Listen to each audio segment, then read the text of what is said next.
নমস্কার, আমি অধ্যাপক অয়ন ব্যানার্জি। আজকে আমরা যে বিষয় নিয়ে আলোচনা করব সেটা হচ্ছে বৈদিক সাহিত্য। বৈদিক লিটারেচার, বৈদিক কর্পাস প্রভৃতি টার্মিনোলজি এর ক্ষেত্রে ইউজ করা হয়। যে বৈদিক সাহিত্য বলতে কোন কোন টেক্সটকে বোঝায়, আমরা এই নিয়ে মূলত এবং বৈদিক সাহিত্য বা বিশাল বৈদিক সাহিত্যের যে ব্যাপ্তি সে নিয়ে অনেকেই খুব একটা জানেন না। তো সেই নিয়ে কিছুটা আলোকপাত করার আমি আজকে চেষ্টা করব। তো বৈদিক সাহিত্য ভারতবর্ষের প্রাচীন ইতিহাসে যাকে বৈদিক যুগ বলে, বৈদিক সাহিত্য যে যুগটায় লেখা হয়েছিল, যে সময়কালে লেখা হয়েছিল, তাকেই ভারতের ইতিহাসে বৈদিক যুগ বলে।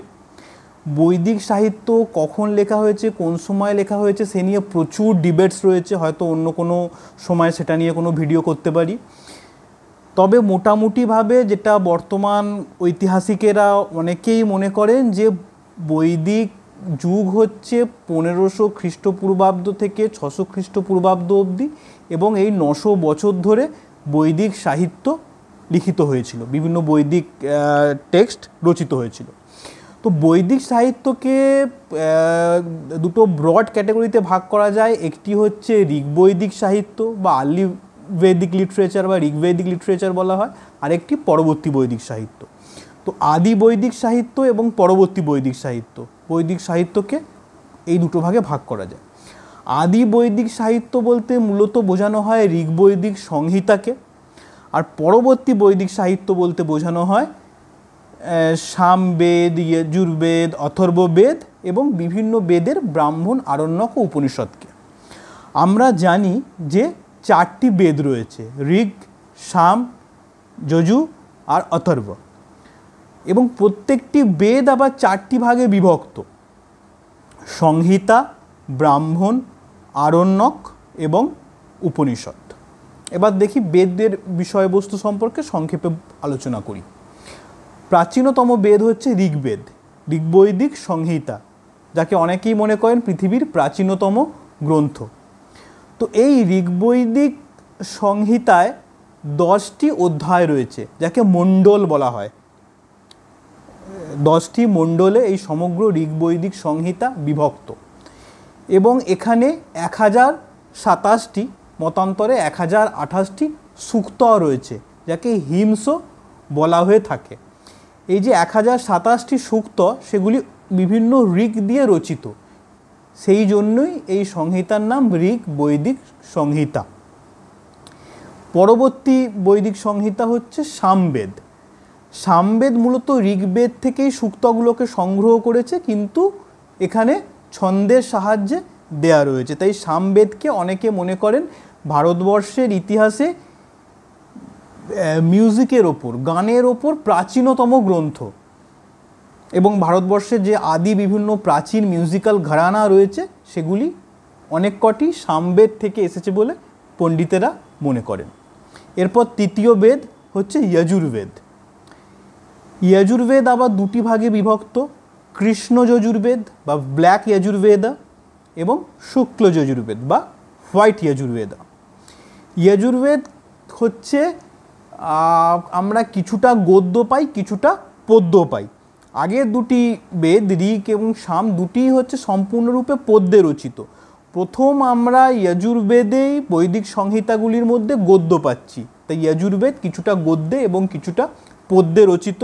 যজুর্বেদে বিভিন্ন যজ্ঞ, বিভিন্ন রাইটস অ্যান্ড রিচুয়ালস, বিভিন্ন যজ্ঞের নিয়ম নীতি, রীতিনীতি সম্পর্কে ব্যাখ্যা এবং বিবরণ পাওয়া যায়। এরপর বৈদিক সংহিতাগুলির মধ্যে শেষ বৈদিক সংহিতা হচ্ছে অথর্ব বৈদিক সংহিতা। অথর্ববেদ 20টি মণ্ডলে বিভক্ত, এবং অথর্ববেদে মূলত বিভিন্ন ধরনের জাদুবিদ্যা সম্পর্কে আলোচনা রয়েছে। কিছু ভালো, মানুষের ভালোর জন্যও রয়েছে, আবার কিছু যাকে আমরা ব্ল্যাক ম্যাজিক বলি সে নিয়েও আলোচনা রয়েছে। তো হয়তো সেই কারণেই অথর্ববেদকে বহুদিন যাবৎ বিভিন্ন প্রাচীন ভারতীয় সাহিত্যে বৈদিক সংহিতার মর্যাদা দেওয়া হয়নি। তাই বেদকে অনেক সময় প্রাচীন ভারতে বিভিন্ন টেক্সটে ত্রয়ী বলা হয়েছে, অর্থাৎ ঋগ, সাম এবং যজুর, এই 3টেকে বেদ বলা হচ্ছে। অথর্ববেদে বিভিন্ন ম্যাজিক্যাল এলিমেন্টসের জন্য হয়তো এটাকে বেদের মর্যাদা দিতে অনেকে চাইছেন না, প্রাচীনকালে অনেকে চাইতেন না। কিন্তু অথর্ববেদে শুধু ম্যাজিক্যাল জিনিসপত্র নয়, তার সঙ্গে সঙ্গে বিভিন্ন রোগেরও বিবরণ রয়েছে। মানুষের বিভিন্ন রোগ, তার সিমটমস, তার ট্রিটমেন্ট সম্পর্কেও অত্যন্ত বিস্তারিত বিবরণ আমরা অথর্ববেদে পাই। তাই জন্য অথর্ববেদকে ভারতবর্ষের ইতিহাসে প্রথম চিকিৎসা বিজ্ঞানের ওপর বই বলে মনে করা হয়।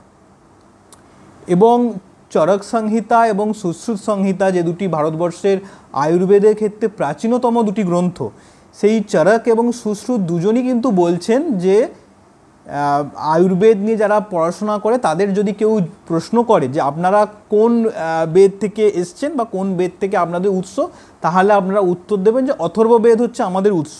তো অথর্ববেদের চিকিৎসা বিজ্ঞান সম্পর্কে লেখালেখিকে এতটাই গুরুত্ব দিচ্ছেন পরবর্তীকালের আয়ুর্বেদের সঙ্গে যুক্ত মানুষজন। এবার আসি প্রত্যেকটা বেদের যে চারটি ভাগ তার ওপর: সংহিতা, ব্রাহ্মণ, আরণ্যক এবং উপনিষদ। সংহিতা, চারটে সংহিতা নিয়ে আলোচনা করলাম, ঋক, সাম, যজুর আর অথর্বের। এবার এগুলোর ব্রাহ্মণ, আরণ্যক এবং উপনিষদ নিয়ে। প্রত্যেকটি বেদেরই এক বা একাধিক ব্রাহ্মণ রয়েছে এবং এই ব্রাহ্মণগুলি মূলত গদ্যে রচিত। ঋগ্বেদে 2টি ব্রাহ্মণ রয়েছে, ঐতরেয় ব্রাহ্মণ এবং কৌশিতকী ব্রাহ্মণ। এবং পরবর্তীকালে যজুর্বেদের আবার রয়েছে শতপথ ব্রাহ্মণ, যেটা হচ্ছে সবথেকে বৃহত্তম ব্রাহ্মণ বিভিন্ন ব্রাহ্মণ গ্রন্থগুলির মধ্যে। তো এই ব্রাহ্মণ গদ্যগুলির মধ্যে গদ্যে মূলত বিভিন্ন যজ্ঞের নিয়মনীতি, রীতিনীতি সম্পর্কে বিস্তারিত ব্যাখ্যা আমরা পাচ্ছি। এরপর হচ্ছে আরণ্যক।